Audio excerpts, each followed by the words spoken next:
Российский Первый канал показал сфабрикованные обложки европейских СМИ, якобы ругающих Зеленского. Ну и, как водится, у рупоров Кремля раздули из этого целую сенсацию. Давайте посмотрим.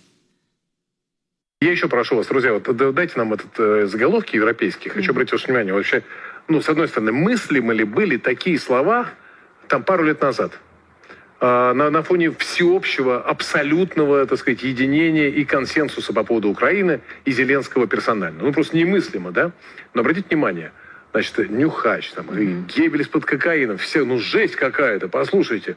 Говорю, немыслимое дело, но давайте тоже не будем обобщать и продолжать, потому что там продолжения нету. Мы уже в первой части нашей программы затрагивали вопрос, заметили это в Европе. А вот как заметили. Причем многие журналисты не стесняются в выражениях. Заголовок Бильд гласит: мы дали деньги наркоману. А французские средства массовой информации пишут: Геббельс под кокаином. А вот вам реальные газеты «Ливерпуль Эхо» и «Иерусалим Пост» от 12 мая 2026 года. Никаких заголовков про Зеленского наркомана там нет. Есть история про отца, спасшего ребенка из пожара, и материалы о преступлениях ХАМАС.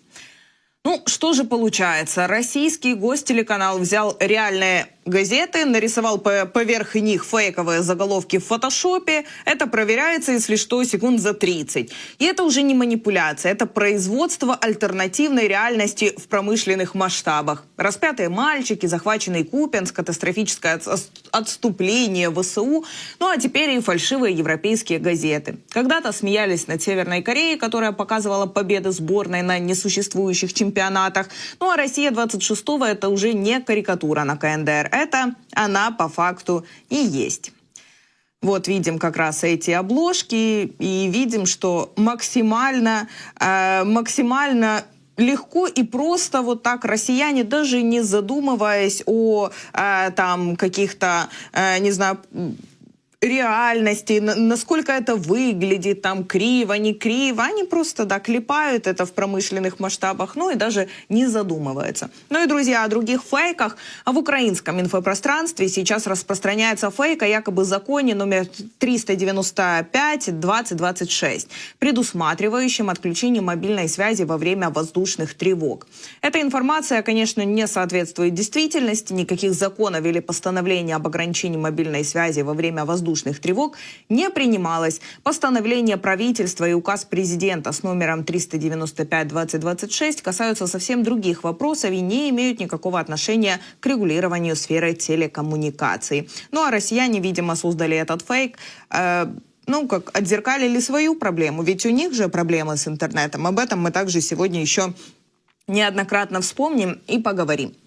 Также враждебная пропаганда продолжает придумывать криминальные истории, якобы с участием украинских военных в рамках продолжительной информационной операции России. В этот раз российские телеграм-каналы распространили фейковое сообщение о том, что якобы боец 155-й отдельно механизированной бригады ВСУ убил своего соседа из-за слишком громкой музыки.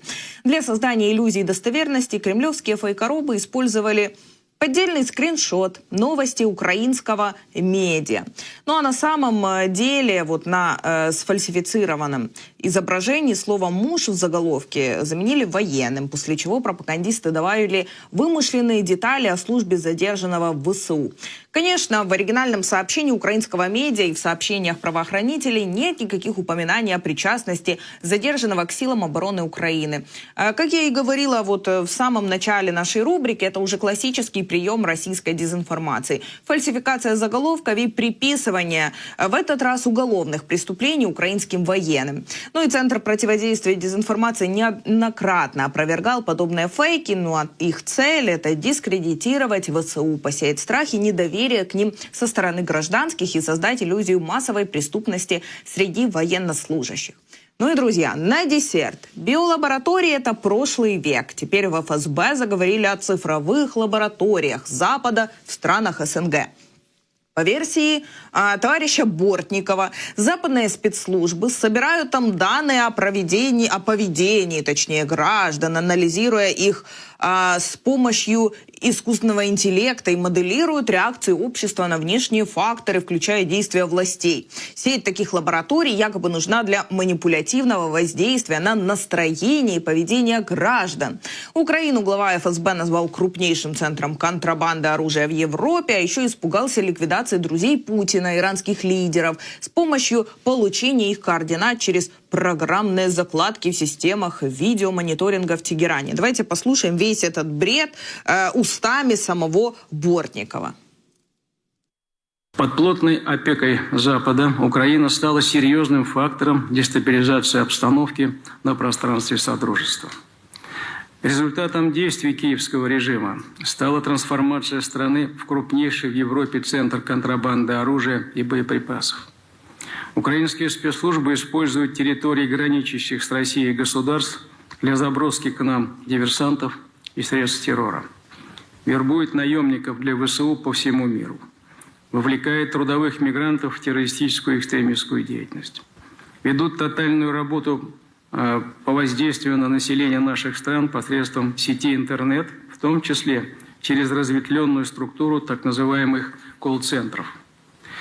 О масштабах угроз с украинского направления прямо свидетельствуют результаты совместной оперативной работы органов ФСБ с партнерами по Содружеству. Так, в начале года совместно с КГБ Республики Беларусь пресечена организованная Киевом попытка ввоза в Российскую Федерацию более 500 взрывных устройств с целью осуществления терактов.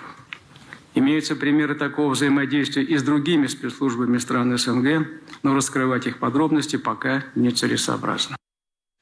Ну, в общем, вы слышали все сами. Если у вас есть комментарии к этому, то, пожалуйста, оставляйте их в чатике под трансляцией. Но начало СВО в Украине, трагедии, подобные произошедшие в Старобельске, происходили бы каждый день. Такое заявление сделал представитель РФ в ООН товарищ Небензя. Он еще раз повторил, что рядом с колледжем не было никаких военных объектов, а ВСУ получают оружие и разведданные от недружественного Запада. Давайте послушаем. Это преднамеренный удар по гражданскому объекту, где учатся и проживают дети, нанесенный в ночное время, когда общежитие было заполнено, был явно совершен с целью максимального количества жертв. Согласно международному гуманитарному праву, это является военным преступлением. Удар не мог быть случайным. 3 волны беспилотников били в одно и то же место. Попадание БПЛА по колледжу не могло быть результатом работы ПВО или РЭБ, как это тут же начали утверждать в Киеве. Никто из находившихся в здании не принимал и не мог принимать участие в боевых действиях, а рядом с колледжем нет никаких военных объектов. Атака по спящим детям – очередное свидетельство трусливой, террористической, античеловеческой сущности киевских властей, которые, терпя поражение на поле боя, в своей агонии бьют по святому при попустительстве и замалчивании этих преступлений на Западе.